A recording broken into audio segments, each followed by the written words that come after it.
기도하겠습니다. 사랑해 주님 참 감사합니다. 아버지, 저희의 기도를 들어주시옵소서.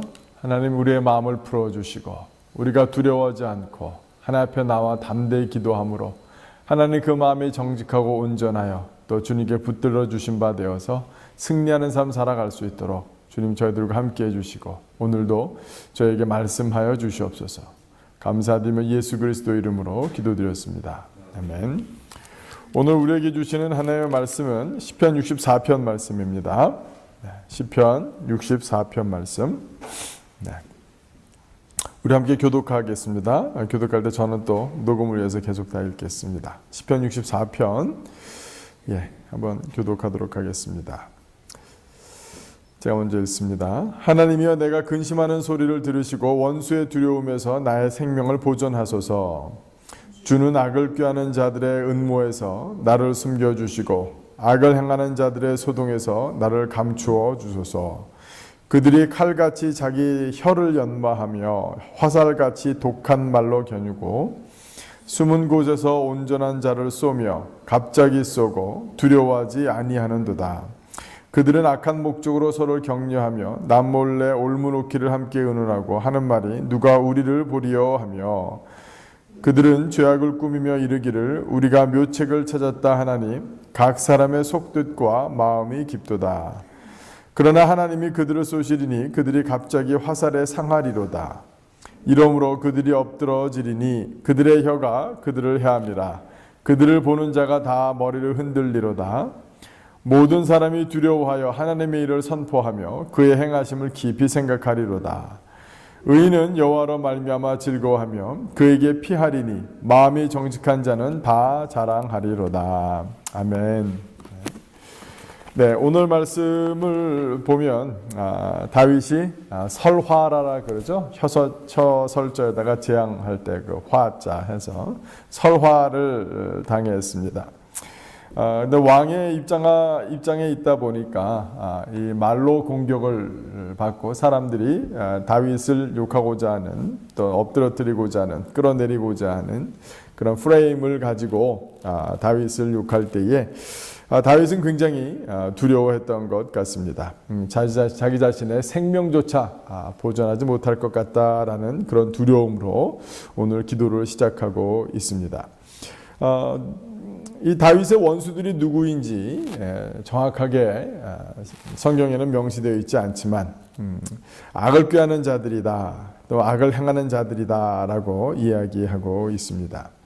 이들의 공격은 다윗에게 굉장히 갑자기 다가온 것 같습니다. 그래서 4절 말씀을 보시면 숨은 곳에서 온전한 자를 쏘며 갑자기 쏘고 두려워하지 아니하는도다라고 얘기하고 있는 것이죠. 안 좋은 일이, 또 설화가, 사람들의 말의 공격이 갑자기 그렇게 다가올 때가 있습니다. 아마 그 이유는 6절에서 찾아볼 수 있겠죠. 그들은 죄악을 꾸미며 이르기를 우리가 묘책을 찾았다 하나니 각 사람의 속뜻과 마음이 깊도다라고 얘기해주고 있습니다. 아마 우리나라 속담에도 10길 물속은 알아도 한 길 사람 속은 알 수 없다라고 한 것처럼 겉으로는 아무런 문제가 없는 것 같고 웃으며 함께 다가오며 악수를 한다 할지라도 그 마음 가운데 꾀하고 있는 것이 무엇인지, 생각하고 있는 것이 무엇인지, 그러니까 동원하고 있는 방법이 무엇인지 우리는 참으로 알 수가 없는 것입니다.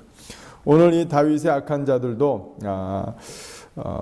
그 악을 꾀하는 자들 복수로 나와 있고, 이들이 서로 격려한다라고 저는 말하고 있고, 또 남몰래 올무놓기를 함께 의논한다라고 얘기하고 있으며, 또 누가 우리를 보리요 라고 하며, 또 심지어는 말로 사람을 공격하고 나서도 그 두려워하지 할 줄 모르는, 죄책감이 없는 그런 안타까운 일들이 살다 보면 우리 가운데도 경험할 수 있는 것 같습니다. 또 다윗도 그런 것을 아주 많이 경험했던 것 같아요.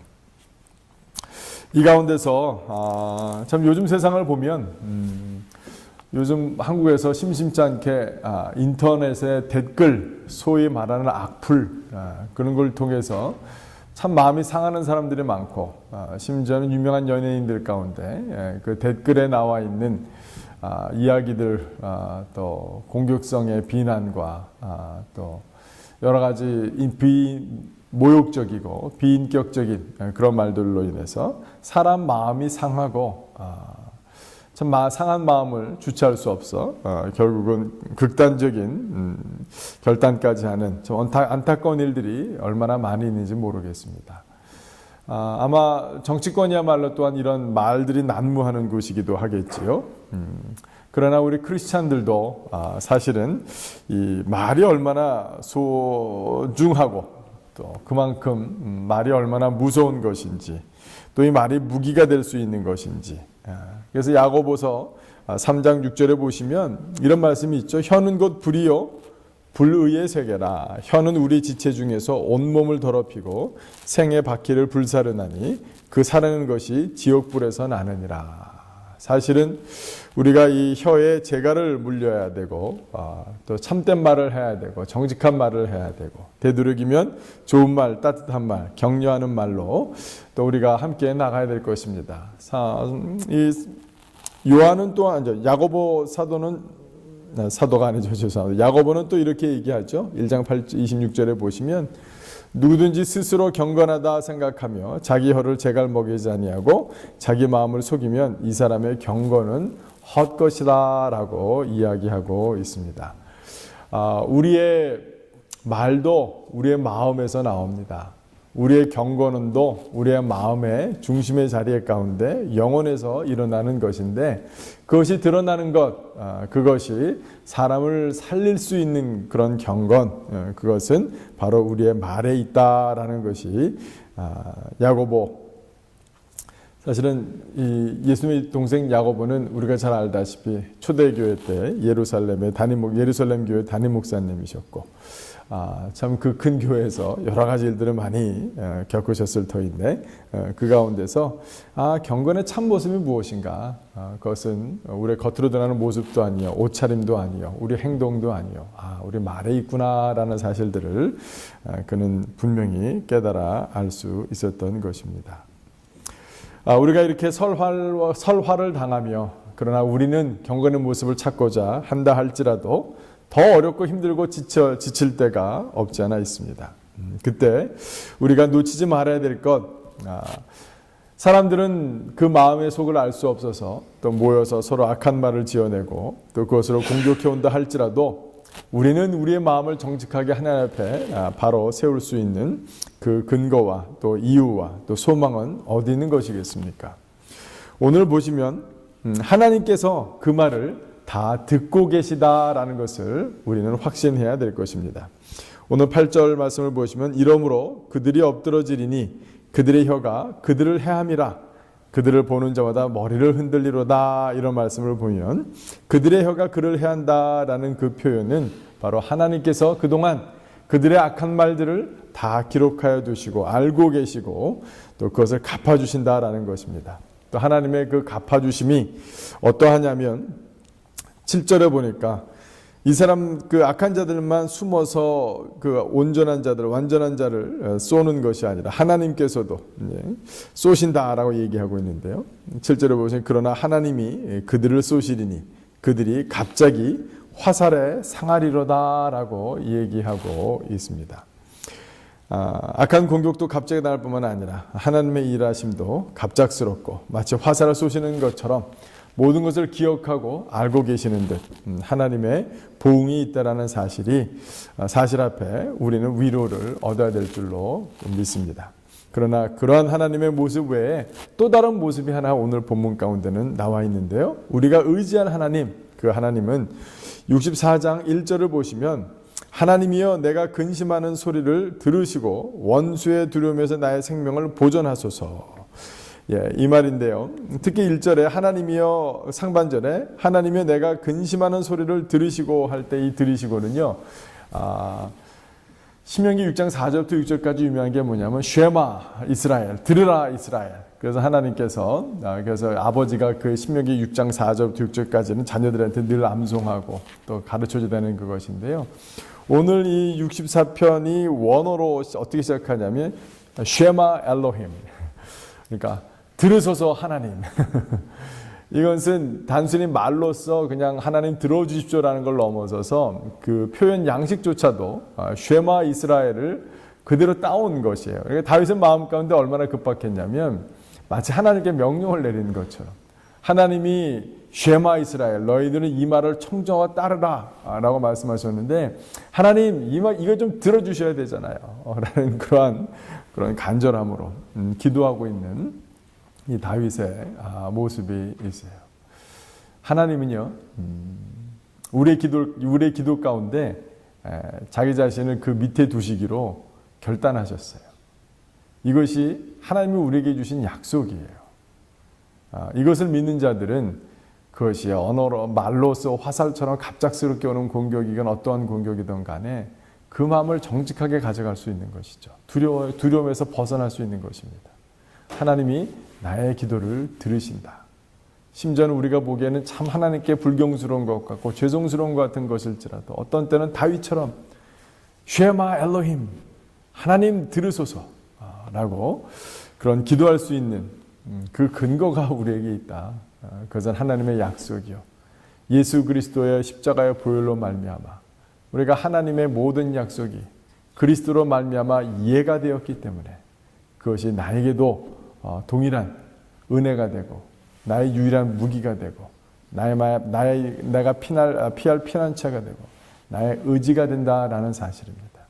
그래서 우리 오늘 다윗이 이렇게 고백했던 것처럼 다윗은 그 악한 자들의 그런 공격 가운데서도 그는 하나님은 다 듣고 알고 계시고 하나님은 갚으시는 분이고 하나님의 갚으시는 것은 갑작스럽게 일어날 뿐만 아니라 보는 사람들이 다 머리를 흔들 정도로 그렇게 완전하게 일어날 것을 또 믿음으로 말미암아 또한 하나님께서 우리의 기도를 들으신다. 하나님 스스로 약속으로 자기 자신을 묶으셨다. 그러한 믿음으로 하나님 쉐마 엘로힘 하나님 우리의 말을 들어주십시오 라는 그런 담대함으로 하나님 앞에 서시는 저와 여러분 되기를 주님의 이름으로 축원합니다. 기도하겠습니다. 사랑의 주님, 사람들은 모여서 악한 것들을 꾀하고 하나님 오히려 우리를 공격하고자 또 말로 공격하며 또 그것이 너무 급작스러운 일이라 얼마나 당황스럽고 하나님 또 그것으로 인해서 얼마나 두려움에 빠지기 쉬운지 주님 다윗이 경험했던 것 또 우리의 삶의 경험이기도 합니다. 주님 정도의 차이는 있을지라도 사람들의 말에 하나님 우리가 얼마나 마음 가운데 두려움을 느끼고 살아갈 때가 많은지요. 하나님 그러나 하나님을 향한 정직한 믿음을 갖고 있는 자들은 오히려 여호와로 말미암아 즐거워하며 그에게 피하리니 마음이 정직한 자는 다 자랑하리로다. 다윗이 고백했던 것처럼 저희도 그 하나님을 믿고 의지하며 나아갑니다. 하나님이 다 기억하고 계시고 다 보고 계시고 기록하여서 하나님께서 갚으시는 분일 뿐만 아니라 아버지 하나님, 하나님은 그 당신의 우리와 맺으신 그 약속, 예수 그리스도의 보혈로 맺은 약속으로 말미암아 우리의 기도를 들으시는 분이시니 하나님 우리의 마음에 어려움과 아픔과 두려움을 주님 우리의 기도를 주님 들어주시고 주님께서 우리를 주님의 은혜 가운데 주님의 사랑 가운데 날마다 거할 수 있도록 큰 축복 허락하여 주시옵소서. 감사드리며 예수 그리스도 이름으로 기도드렸습니다. 아멘. 우리가 오늘 또 우리 민족을 위해서 기도하는 날이죠. 오늘 민족과 통일을 위해서 기도할 때는 심각한 북한 경제난이 해결될 수 있도록 기도합시다. 북한은 중앙 집권적 계획, 경제 체제를 바탕으로 경영 관리에 있어서 농업은 청산리 방법, 기타 부분은 대안의 사업체계라는 북한식 경영 방식을 확립하였지만 이러한 경제정책은 부문 간 불균형, 만성적인 원자재 및 전력 부족, 기술 낙후 등으로 산업 전반의 생산 침체를 초래했으며 북한 주민의 생활을 궁핍하게 만들었습니다. 1900년대에는 사회주의권 붕괴를 계기로 경제협력 부분에서는 지금까지 외자 유치에 주력하는 모습으로 그동안의 폐쇄적 입장은 점차 완화되는 추세를 보이기도 했습니다. 하지만 김정은 체제 이후 북한 경제가 심각한 수준으로 붕괴되어 갔으며 북핵 문제로 인한 외교적 마찰을 가져오면서 안팎으로 어려운 상황에 봉착하게 되었습니다. 이와 같은 경제난은 북한 땅의 동포들에게 굶주림으로 고스란히 전달되고 있습니다. 위정자들이 이권을 위한 권력 남용이 아니라 그들의 자리가 자녀들을 돌보는 아비의 마음을 가져 민생을 돌아보는 것임을 알게 되기를 기도합시다. 네, 우리 심각한 북한 경제난 그래서 시간 함께 기도하도록 하겠습니다.